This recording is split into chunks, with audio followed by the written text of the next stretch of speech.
mao ni ang sili. Ang pangutana, nganong halang man ang sili? Ang hinungdan ani mga higala, ang kaning sili duna ni siya gitawag og capsaicin. Ang kaning sili duna ni siya gitawag og capsaicin.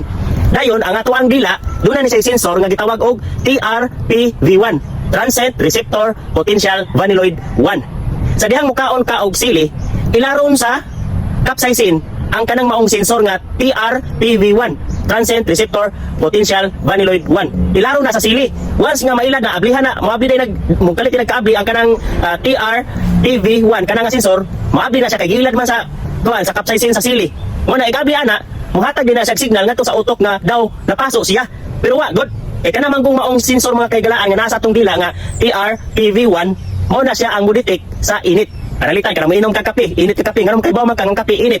Tungod ana nga mao nga sensor. So ang kaning mismong kuan, kaning sili, kaning capsaicin, mangingilad ni sa atong dila. Ilaron aning capsaicin nga nasa sili ang dila, kaning sensor nga nasa atong dila para mupil ang dila og init bisag dili. Aron mahatag sa signal ngadto sa utok kay daw napasok bisag wa gud ka mapasok. So mao na hinungdan nganong kalang ang sili. Okay? Ako po si Lando Jano, Department of Science, Fact Discovery and Everything in the World. Remember, the case persisted until forensics to discover the true answer.